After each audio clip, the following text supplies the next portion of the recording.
Hello. അപ്പോൾ നമുക്ക് ഈ ചാപ്റ്ററിലെ ലാസ്റ്റ് ടോപ്പിക്കാണ് നമുക്ക് നോക്കാനുള്ളത്. ലാസ്റ്റ് ടോപ്പിക്ക് സിമ്പിളായിട്ടുള്ളൊരു ടോപ്പിക്കാണ്, the correspondence principle.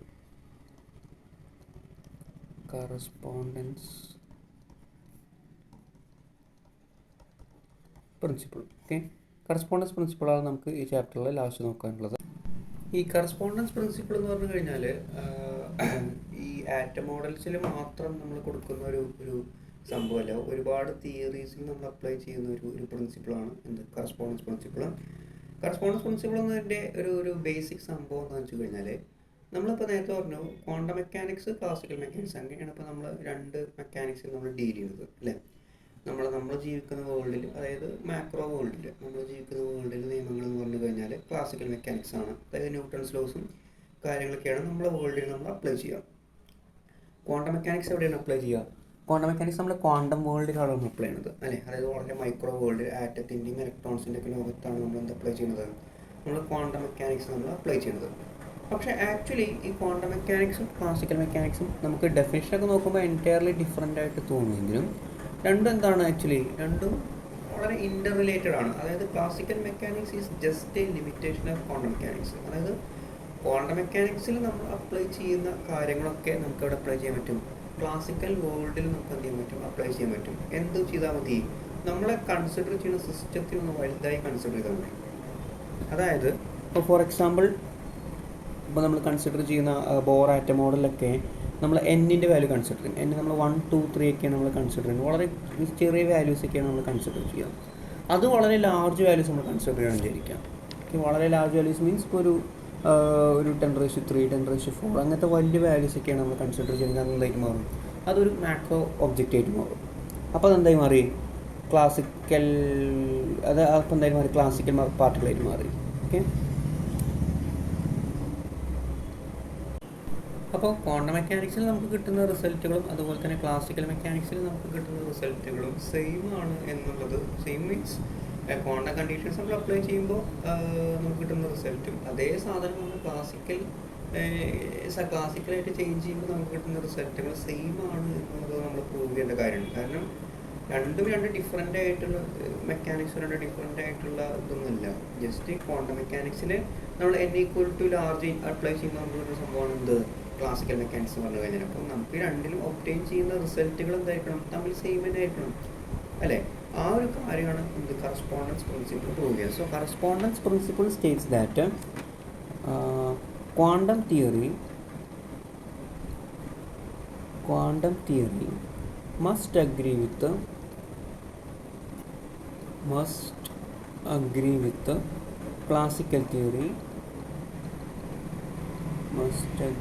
the classical theory in the limit at which classical theory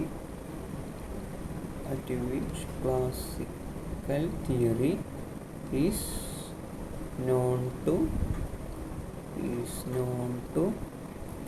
agree with. അതായത് ക്ലാസിക്കൽ മെക്കാനിക്സ് അല്ലെങ്കിൽ ക്ലാസിക്കൽ തിയറി അഗ്രി ചെയ്യുന്ന ലിമിറ്റ്, അതായത് n=large ആകുമ്പോൾ ആ ലിമിറ്റിൽ നമുക്ക് കിട്ടുന്ന ആൻസറും അതേപോലെ തന്നെ ക്വാണ്ടം തിയറിയിൽ നമുക്ക് കിട്ടുന്ന ആൻസറും എന്തായിരിക്കണം, തമ്മിൽ സെയിം ആയിരിക്കണം എന്നുള്ളതാണ്. ഇത് അഗ്രി ചെയ്യണം എന്നുള്ളത് ഉദ്ദേശിക്കുന്നത് കറസ്പോണ്ടൻസ് പ്രിൻസിപ്പിൾ ഉദ്ദേശിക്കുന്നത്. ഓക്കെ, ഇത് ആക്ച്വലി ഈ തിയററ്റിക്കൽ സെൻസിലും വ്യത്യാസമില്ല. ഇപ്പോൾ ഫോർ എക്സാമ്പിൾ, ഇപ്പോൾ നമ്മൾ നേരത്തെ ആറ്റത്തിൻ്റെ റേഡിയേഷൻ്റെ കേസിൽ പറഞ്ഞു. ആറ്റത്തിൻ്റെ റേഡിയേഷൻ നമ്മൾ എങ്ങനെ ഡിസ്കസ് ചെയ്തത്, ഇലക്ട്രോണ് ബോർ എങ്ങനെയാണ് പറഞ്ഞത്, ഇലക്ട്രോൺ ഒരു ഓർബിറ്റിൽ തന്നെ കിടന്ന് കറങ്ങുകയാണെങ്കിൽ ഒരിക്കലും എന്ത് ചെയ്യില്ല, അത് എന്താ പറയുക, റേഡിയേഷൻസ് എമിറ്റ് ചെയ്യില്ല. പക്ഷേ ഒരു ഓർബിറ്റിൽ നിന്ന് വേറെ ഓർബിറ്റിലേക്ക് ഇലക്ട്രോൺ ട്രാൻസിഷൻ നടക്കുകയാണെങ്കിൽ സംഭവിക്കും, അവിടെ റേഡിയേഷൻസ് എമിറ്റ് ചെയ്യുന്നു അല്ലേ. പക്ഷേ ഇതെപ്പോഴും ട്രൂ അല്ല ആക്ച്വലി, അത് എപ്പോഴും ട്രൂ ആയിട്ടുള്ളൊരു സംഗതി. പക്ഷേ കാരണം ക്ലാസിക്കൽ മെക്കാനിക്സിൽ ഇങ്ങനെ ഒരു ലെവലിൽ നിന്ന് വേറെ ലെവലിലേക്ക് ട്രാൻസിഷൻ നടക്കുക എന്ന് പറയുന്നൊരു സംഗതി ഇല്ല. അവിടെ എപ്പോഴും ഒരൊറ്റ ലെവലിൽ മാത്രമാണ് എന്ത് ചെയ്യുന്നത്, ഇലക്ട്രോൺസ് എക്സിസ്റ്റ് ചെയ്യുക. ഇപ്പോൾ ഫോർ എക്സാമ്പിൾ പറയുകയാണെങ്കിൽ ഇപ്പോൾ നമ്മൾ ആൻറ്റിനയിലൊക്കെ നോക്കുക, ആൻറ്റിനയിലൊക്കെ നമ്മൾ ആ ഇലക്ട്രോണിനെ നമ്മൾ വെറുതെ ജസ്റ്റ് ആക്സിലറേറ്റ് ചെയ്ത് കഴിയുമ്പോൾ തന്നെ എന്ത് ചെയ്യുന്നുണ്ട്, അത് ഇലക്ട്രോ മാഗ്നറ്റിക് റേഡിയേഷൻ എമിറ്റ് ചെയ്യുന്നുണ്ട്. പക്ഷേ ആറ്റത്തിനകത്ത് അങ്ങനെയല്ല.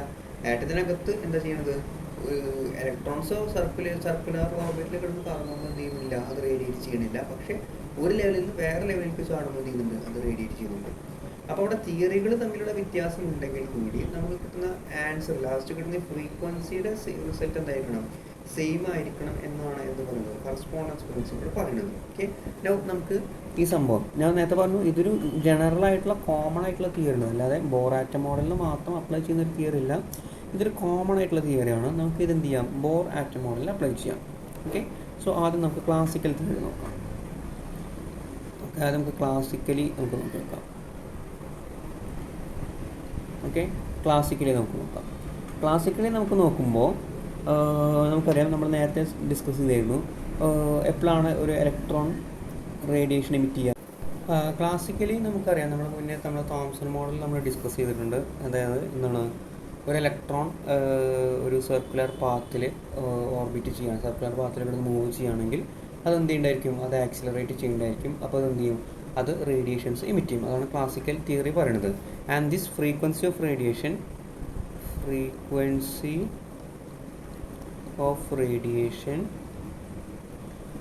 will be equal to frequency of rotation.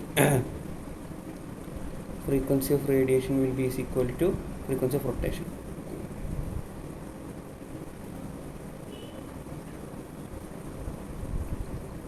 Frequency of radiation എന്തിന് ഈക്വൽ ആയിരിക്കും, ഫ്രീക്വൻസി ഓഫ് റൊട്ടേഷന് ഈക്വലൻ്റ് ആയിരിക്കും. ഇത് നമ്മൾ മുന്നേ ക്ലാസിക്കലി നമ്മൾ തോംസൺ മോഡലോ റൂദർഫോർഡ് മോഡലോട്ട് നമ്മൾ ഡിസ്കസ് ചെയ്യുമ്പോൾ നമ്മൾ പറഞ്ഞിട്ടുണ്ടായിരുന്നു. അപ്പോൾ നമുക്ക് എന്ത് ചെയ്യാം, നമുക്ക് ഫ്രീക്വൻസി കണ്ടുപിടിക്കണം, റേഡിയേഷൻ്റെ ഫ്രീക്വൻസി നമുക്ക് കണ്ടുപിടിക്കണമെങ്കിൽ മ്യൂ കണ്ടുപിടിക്കണമെങ്കിൽ നമുക്ക് എന്ത് ചെയ്താൽ മതി, ഈ ടൈം ഇത് കിട്ടിയാൽ ഫ്രീക്വൻസി ഓഫ് റൊട്ടേഷൻ കിട്ടിയാൽ മതി. മ്യൂ എന്ന് പറഞ്ഞു കഴിഞ്ഞാൽ എന്താണ്, 1/ടൈം പീരീഡ് ആണ്. അപ്പോൾ ആദ്യം നമുക്ക് എന്ത് ചെയ്യാം, ഈ റൊട്ടേഷന് ടൈം പീരീഡ് കണ്ടുപിടിക്കാം. എന്നിട്ട് 1/t ചെയ്ത് കഴിഞ്ഞാൽ നമുക്ക് കിട്ടും ക്ലാസിക്കലി ഉള്ള റേഡിയേഷൻ്റെ ഫ്രീക്വൻസി കിട്ടും. ഓക്കെ, അപ്പോൾ നമുക്ക് ആദ്യം ടൈം പീരീഡ് കണ്ടുപിടിക്കാം. ടൈം പീരീഡ് നമുക്കറിയാം എന്തായിരിക്കും, ഡിസ്റ്റൻസ് ഡിവൈഡഡ് ബൈ വെലോസിറ്റി ആണെന്ന് നമുക്കറിയാം. ഓക്കെ, സോ ഇലക്ട്രോൺ എപ്പോഴും കറങ്ങുക എന്താണ്, സർക്കുലർ പാത്തിലായിരിക്കും കറങ്ങുണ്ടാവുക. സോ സർക്കുലർ പാത്തിൽ കറങ്ങുമ്പോൾ ഡിസ്റ്റൻസ് പറഞ്ഞു കഴിഞ്ഞാൽ സർക്കംഫറൻസ് ആയിരിക്കും. So which will be equal to 2πr ആയിരിക്കും divided by v. Okay, no ഇലക്ട്രോണിൻ്റെ കൈനറ്റിക് എനർജി എന്ന് പറഞ്ഞു കഴിഞ്ഞാൽ k is equal to half mv² ആണ്. സോ ഇതിനെ റീഅറേഞ്ച് ചെയ്ത് കഴിഞ്ഞാൽ നമുക്ക് കിട്ടും 2k divided by m is equal to v² and v is equal to root of 2k divided by m. Okay, root of 2k divided by m കിട്ടും. Therefore t എന്ത് കിട്ടും, therefore t is equal to എന്ത് കിട്ടി, 2πr divided by root of 2k divided by m അല്ലേ. മുകളിലത്തെ 2πr പറഞ്ഞ സർക്കംഫറൻസും താഴത്തെ എന്താ പറയുക 2k by m എന്ന് പറഞ്ഞു കഴിഞ്ഞാൽ എന്താണ്, നമ്മുടെ വെലോസിറ്റിയാണ്. ഓക്കെ, പക്ഷെ നമ്മൾ കൈനറ്റിക് എനർജിക്ക് മുന്നേ നമ്മൾ എക്സ്പ്രഷൻ നമ്മൾ കണ്ടുപിടിച്ചിട്ടുണ്ട് അല്ലേ. നമ്മൾ ബോർ ആറ്റം മോഡൽ നമ്മൾ ഓൾറെഡി കണ്ടുപിടിച്ചിട്ടുണ്ടായിരുന്നു. 1/8πε0 e²/r ആണ് നമ്മൾ ഓൾറെഡി കണ്ടുപിടിച്ചിട്ടുണ്ടായിരുന്നു. സോ അത് ഇവിടെ സബ്സ്റ്റിറ്റ്യൂട്ട് ചെയ്യുക, എന്ന് കിട്ടും. Therefore t is equal, time period t is equal to 2πr divided by root of 2/m into 1/8πε0 into e²/r. Okay, 2/m 1/e²/r. Okay, now 2 4 8 cancel ചെയ്യാനായിട്ട് മുന്നേ നമുക്കൊരു കാര്യം ചെയ്യാം. നമുക്ക് mu is equal to 1/t ആണ്. സോ ഇതിന് തിരിച്ചിട്ട് കഴിഞ്ഞാൽ സംഭവിക്കും, mu is equal to 1/t ആണ്. സോ നമുക്ക് ഇതിനൊന്ന് ക്യാൻസൽ ചെയ്ത് റീഅറേഞ്ച് ചെയ്ത് എഴുതാം അല്ലേ. ഞാൻ ഇതിനൊന്ന് റീഅറേഞ്ച് ചെയ്ത് എഴുതി കഴിഞ്ഞാൽ, ഇതിൽ ആവശ്യമില്ലാത്ത വെട്ടിക്കളഞ്ഞൊന്ന് റീഅറേഞ്ച് ചെയ്ത് എഴുതി കഴിഞ്ഞാൽ നമുക്ക് എന്ത് കിട്ടും, mu is equal to e divided by root of 16π³ ε0 mr³. Okay, ഇത് ഡയറക്റ്റിൽ സോൾവ് ചെയ്ത് കഴിഞ്ഞാൽ നമുക്ക് കിട്ടാവുന്നേ ഉള്ളൂ. സോ അതാണ് നമുക്ക് എന്ത് കിട്ടുക, നമുക്ക് ഫ്രീക്വൻസി മ്യൂ കിട്ടുക.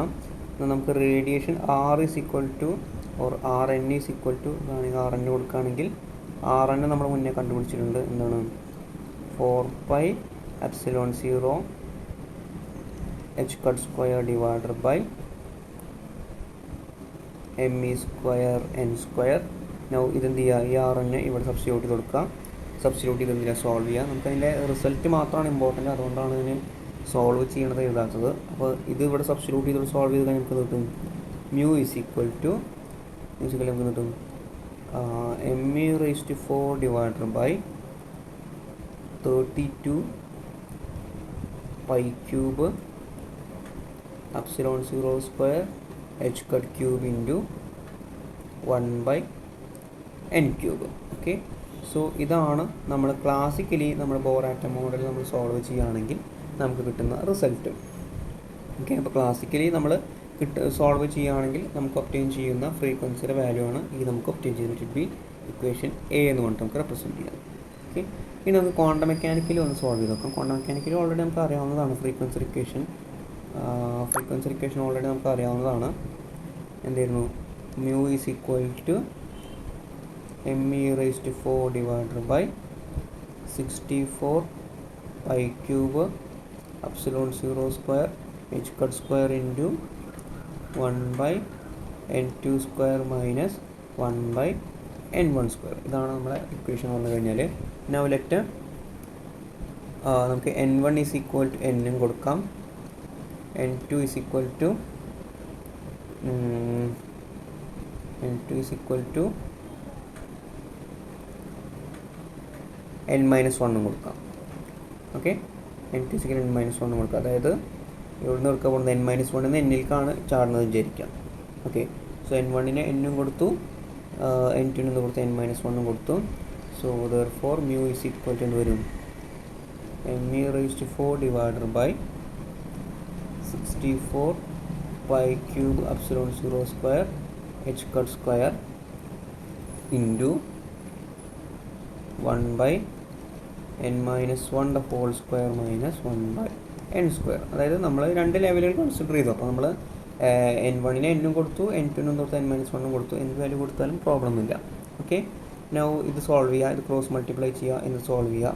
സോൾവ് ചെയ്യുമ്പോൾ നമുക്ക് കിട്ടുന്ന result me raised to 4 divided by 64 pi cube epsilon 0 square h cut square into 2n-1 divided by n-1 the whole square into n square. Cross multiply ചെയ്താൽ മതി. അപ്പോൾ n സ്ക്വയർ ഇവിടെ n-1 the whole square കിട്ടും. n-1 the whole square expand ചെയ്ത് എഴുതി കഴിഞ്ഞിട്ട് minus ആവശ്യമില്ലാതെ വെട്ടി കളഞ്ഞു കഴിഞ്ഞാൽ കിട്ടും ഈ രീതിയിൽ ആൻസർ കിട്ടും. ഓക്കെ, നൗ കൺസിഡർ എന്ത് ചെയ്യുക, n is very large. n എന്താണ്, വളരെ ലാർജാണ് ചോദിക്കുക. എന്നിൻ്റെ വാല്യൂ സാധാ പോലെയല്ല, വളരെ വളരെ വളരെ കൂടുതലാണെന്ന് ചോദിക്കാം. അങ്ങനെയാണെങ്കിൽ നമുക്ക് എന്ത് പറ്റും, then we can write n-1 the whole square into n square will be approximately is equal to എന്തായിരിക്കും, n cube ആയിട്ട് എഴുതാൻ പറ്റും. Okay, n-1 whole square into n square n cube ആയിട്ട് എഴുതാം. അതേപോലെ തന്നെ എഴുതാൻ പറ്റും 2n-1 will be approximately is equal to 2n ആക്കി കൊടുക്കാം. ഓക്കെ, എന്നിൻ്റെ വാല്യൂ വളരെ കൂടുതലാണെങ്കിൽ എന്തായാലും -1 ടേം നോക്കിയിട്ട് കാര്യമില്ല, അപ്പോൾ 2n ആയിട്ട് മാറും. ഈ ഡിനോമിനേറ്ററിലെ പ്രൊഡക്റ്റ് നമുക്ക് എന്താക്കി കൊടുക്കാം, n ക്യൂബ് ആയിട്ട് കൊടുക്കാം. So therefore mu is equal to നമുക്ക് എന്ത് കിട്ടും, me raised to 4 divided by 64 pi cube epsilon 0 square h cut square into 2n-1 പകരം 2n കൊടുത്തു. പിന്നെ അവിടെ എന്ത് കൊടുത്തു, n ക്യൂബ് അല്ലേ, സോറി n-4. ഇവിടെ സ്ക്വയർ അല്ലേ, സോ n-4 കൊടുക്കാം, n-4 ആക്കി കൊടുത്തു.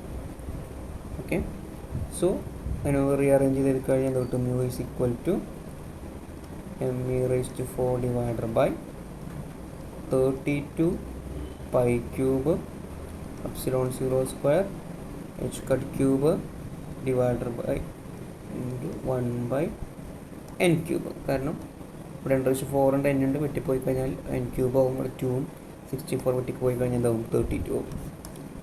ഇതാണ് ഇക്വേഷൻ ബി ആയിട്ട് കൺസിഡർ ചെയ്യുക. അപ്പോൾ സോ ഇതാണ് ഇക്വേഷൻ എ എന്ന് പറഞ്ഞു കഴിഞ്ഞാൽ equation A is the classical റിസൾട്ടും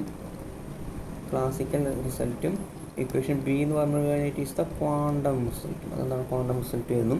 സോ എയും ബിയും കൂടി കമ്പയർ ചെയ്യുമ്പോൾ നമുക്ക് കിട്ടും, നമുക്ക് രണ്ടും സെയിം ആയിട്ട് തന്നെയാണ് നമുക്ക് കിട്ടുന്നത്. ഓക്കെ, അപ്പോൾ ക്ലാസിക്കൽ ഫ്രീക്വൻസിക്ക് സെയിം ആയിട്ട് തന്നെയാണ് നമുക്ക് എന്ത് കിട്ടുന്നത്, നമുക്ക് ക്വാണ്ടം മെക്കാനിക്കൽ ഫ്രീക്വൻസിയും കിട്ടുന്നത്. സോ ബോർ മോഡൽ എന്ത് ചെയ്യുന്നുണ്ട്, കറസ്പോണ്ടൻസ് പ്രിൻസിപ്പിൾ പാസ്സാവുന്നുണ്ട്. അതായത് നമ്മൾ ക്വാണ്ടം വേൾഡിലുള്ള അതേ ഫ്രീക്വൻസി തന്നെ നമ്മൾ വലുതാക്കി ക്ലാസിക്കൽ ഈ മോഡലാക്കി മാറ്റിക്കഴിഞ്ഞാൽ നമുക്ക് എന്താ കിട്ടുക, നമുക്ക് സെയിം റിസൾട്ട് തന്നെയാണ് കിട്ടുക. ഇവിടെ ശ്രദ്ധിക്കേണ്ട ഒരു കാര്യം എന്താ വെച്ച് കഴിഞ്ഞാൽ, നേരത്തെ പറഞ്ഞ കാര്യം തന്നെയാണ്. ഇപ്പോൾ ക്വാണ്ടം മെക്കാനിക്സിൽ റേഡിയേഷൻ നടക്കുന്നത് എപ്പോഴാണ്, ഇലക്ട്രോൺ ഒരു ഓർബിറ്റിൽ നിന്ന് വേറെ ഓർബിറ്റിലേക്ക് ചാടുമ്പോഴാണ് എന്ത് ചെയ്യുന്നത്, അവിടെ റേഡിയേഷൻ നടക്കുന്നത്. പക്ഷേ ക്ലാസിക്കലി അങ്ങനെയല്ല. ക്ലാസിക്കലി ഇലക്ട്രോൺ എപ്പോഴും എന്തുണ്ടാവുള്ളൂ, ഒരൊറ്റ ഓർബിറ്റിലാണ് നിൽക്കുക. അപ്പോൾ ക്ലാസിക്കലി റേഡിയേഷൻ നടക്കുമ്പോൾ എന്ത് ചെയ്യുക, ഇതേപോലെ സ്പൈറലായിട്ടാണ് എന്ത് ചെയ്യുക, അതിൻ്റെ റേഡിയേഷൻ പോവുക. റേഡിയേഷനിൽ അതിൻ്റെ ഓർബിറ്റിൻ്റെ ഒരു മോഷൻ ഉണ്ടാവും. കാരണം അതിൻ്റെ എനർജി ഇങ്ങനെ കുറഞ്ഞു വരികയാണ്. അപ്പോൾ ഈ ഒരു ഓർബിറ്റിൻ്റെ വലിപ്പം ഇങ്ങനെ കുറഞ്ഞു പോകും. So this is the quantum model and this is the classical model. Quantum model ഒരു ഓർബിറ്റിന് വേറെ ഓർബിറ്റ് ചാടും. ഇവിടെ എന്ത് ചെയ്യുക, ഇവിടെ സ്പൈറലായിട്ട് എന്ത് ചെയ്യുക, ഇവിടെ ഓർബിറ്റ് ഇങ്ങനെ പൊക്കോണ്ടിരിക്കും. കാരണം എനർജി ഇങ്ങനെ കുറഞ്ഞു വരികയാണെന്നുണ്ടാവുക. സോ രണ്ടും സെയിം റിസൾട്ട് തന്നെ. ക്ലാസിക്കലും ക്വാണ്ടം മെക്കാനിക്സ് നമുക്ക് എന്ത് ചെയ്യുന്നത്, സെയിം റിസൾട്ട് തന്നെയാണ് വരുന്നത്. ഇത് ജസ്റ്റ് ബോർ ആറ്റം മോഡൽ മാത്രം അപ്ലൈ ചെയ്യാനുള്ളതല്ല. കറസ്പോണ്ടൻസ് പ്രിൻസിപ്പിൾ നമുക്ക് ക്വാണ്ടത്തിൽ ഏത് റിസൾട്ട് കിട്ടിക്കഴിഞ്ഞാലും അത് ക്ലാസിക്കലി സെയിം റിസൾട്ട് കിട്ടുന്നതെന്ന് നമ്മൾ വെരിഫൈ ചെയ്യാറുണ്ട്. സോ അതിൻ്റെ ഒരു എക്സാമ്പിളായിട്ട് മാത്രം കൊടുത്തിട്ടുള്ളൂ. സോ ഈ ഡെഫിനിഷനാണ് ഇതിൽ ഇമ്പോർട്ടൻറ്റ്. ബാക്കി പ്രൂവ് ചെയ്യാൻ കാര്യമായിട്ട് ചോദിക്കാറൊന്നുമില്ല. ഓക്കെ, സോ ഇതോടുകൂടി നമ്മൾ ആ ചാപ്റ്റർ കഴിഞ്ഞു. Okay, thank you.